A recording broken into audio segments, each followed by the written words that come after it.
Olá, povo de Deus! Estamos aqui para a nossa leitura devocional no livro de Atos dos Apóstolos, ou Atos do Espírito Santo. Estamos no capítulo 28, e antes que eu diga para você que é o último capítulo, vamos orar? Senhor, de verdade, abre os nossos olhos para a gente poder enxergar a história maravilhosa que o Senhor está escrevendo, ó Deus. Que a partir de Jesus Cristo, todos podem ser salvos. Que não existe ninguém nessa terra que não possa se achegar do Senhor. E isso, ó Deus, é maravilhoso, Pai. Abre os nossos olhos para a gente enxergar quanto isso é importante neste momento em que parece que as informações, as notícias, tudo é tão ruim. Ó Deus, tem misericórdia de nós e deixa a gente enxergar um pouquinho só como o Senhor está vendo a história da humanidade. Em nome de Jesus. Amém, Senhor. Capítulo 28. Uau!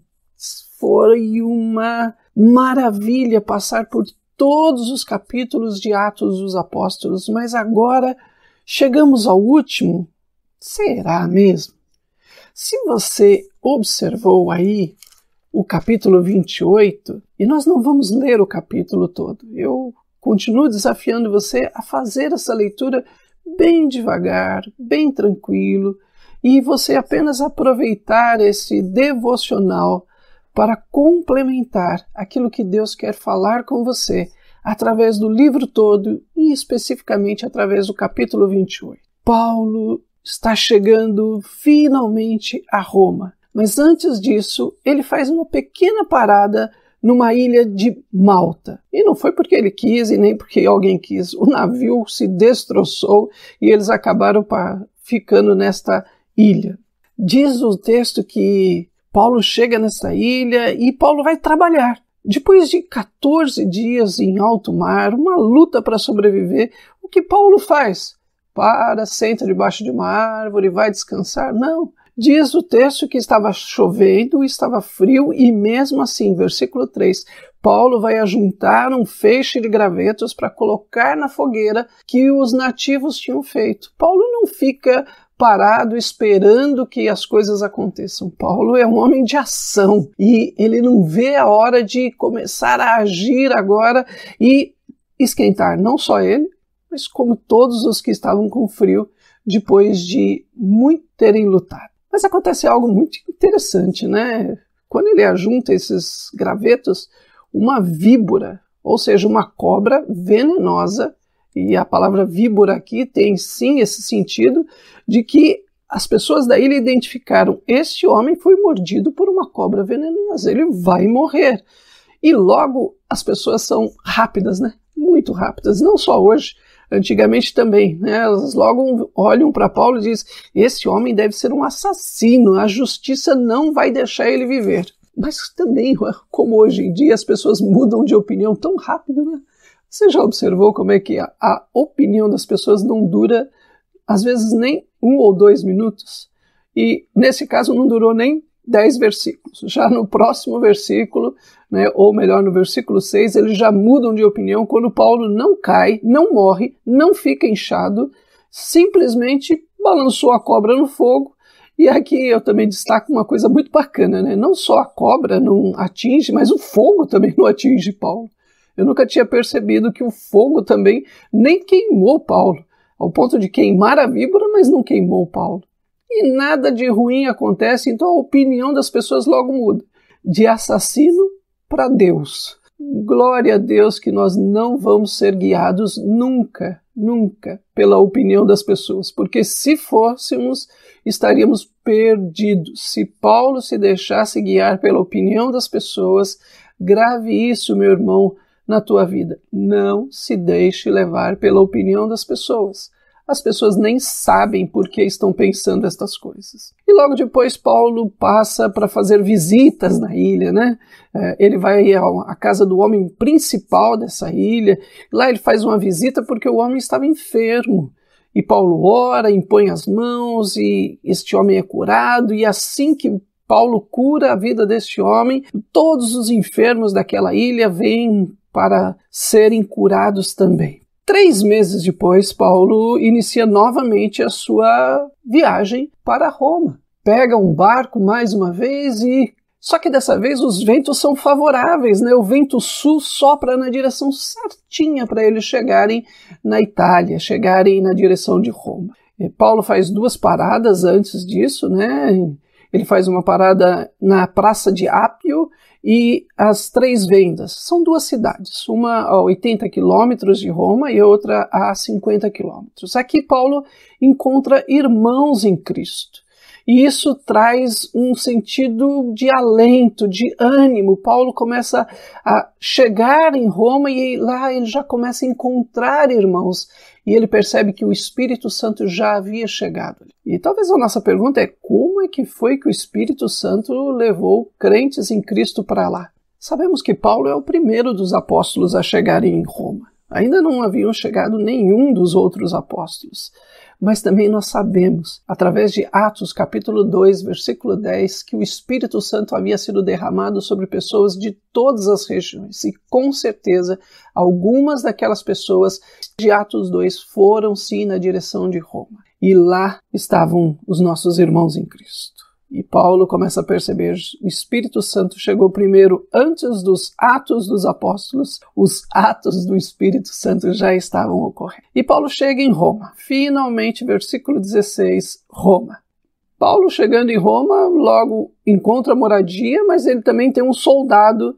Isso aqui era um costume romano, né? Ele poderia sim morar por conta própria, mas ele teria um soldado acorrentado a ele o tempo todo. E Paulo agora tem onde morar, mas também está preso em casa, né? Ou prisão domiciliar. A gente está ouvindo muito sobre isso atualmente, né? Parece até alguma coisa nova, né? Ficar preso em casa. Não, Paulo já desfrutava desse privilégio. Só que aqui tem uma coisa também bem diferente, né? Paulo teria que sustentar a moradia. Lembre-se, ele não é natural de Roma, então ele teria que alugar ou comprar ou viver de favor. E ele teria que sustentar ele e o soldado. Não era gratuito, não. Roma não dava nenhuma benesse gratuitamente. Então ele teria que dar provisão para ele e para o soldado. E o soldado, sim, deveria ser muito bem alimentado. 3 dias depois. Por que Paulo espera 3 dias? Eu tenho certeza que ele estava cansado de uma viagem longa, exausto. E ele precisava de tempo para descansar, se alimentar, se recompor, orar. E aí, então, ele volta-se novamente para os judeus. Toda a cidade que Paulo chega, ele busca os judeus. Manda trazer os principais judeus, eles vêm, eles encontram-se com Paulo. E aqui eu queria destacar com você o versículo 19. Preste atenção no que Paulo está dizendo para os seus irmãos ou conterrâneos, né, judeus. Diante da oposição dos judeus, fui obrigado a apelar para César. E aqui é que eu quero que você preste atenção. Não tendo eu, porém, nada do que acusar o meu povo. Como assim Paulo não tem nada do que acusar o seu povo? Ele foi espancado quando ele chegou em Jerusalém. O que foi que aconteceu?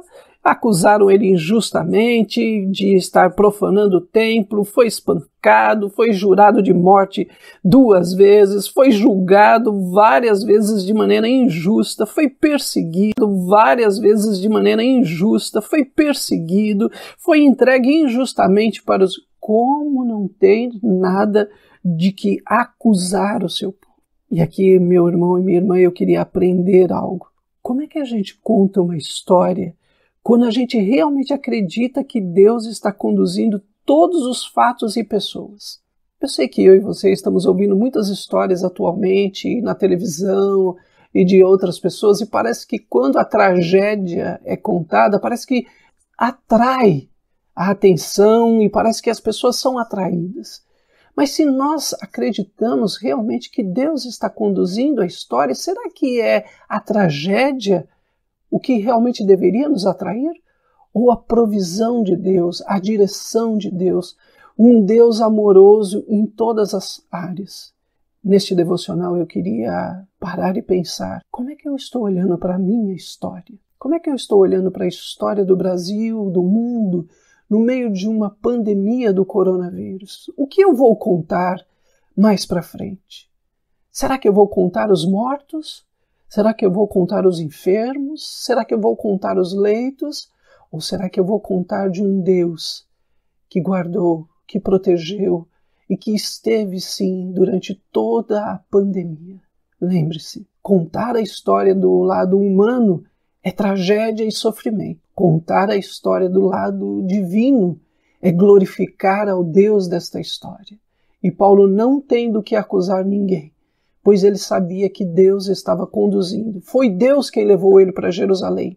Foi Deus quem o colocou ali. Então Deus não se ausentou durante todo esse tempo e ele não tem do que acusar. Paulo continua chamando mais uma vez os seus irmãos judeus e ele começa a fazer exatamente o que o início do livro de Atos dos Apóstolos faz. Direciona toda a lei, todos os profetas, toda aquilo que o Antigo Testamento dizia e aponta na direção de Jesus. Versículo 23. A lei e os profetas estavam falando sobre Jesus. Tudo falava sobre Jesus. E aqui nós temos o início do livro de Atos, o final do livro de Atos, olhando na mesma direção, Jesus Cristo, o autor e consumador, o grande Messias, o único Messias, o único que poderia olhar para todas as profecias e podermos dizer, sim, este é o Messias. E Paulo vai levá-los exatamente isso. Mas também como aconteceu no livro de Atos no início, acontece também no final. Alguns aceitam, outros não aceitam, e a gente precisa estar preparado para isso. Quando nós anunciarmos o Evangelho, sim, terão pessoas que vão aceitar de bom grado, mas terão pessoas que não vão aceitar. Mas isso não impede de falarmos como Paulo.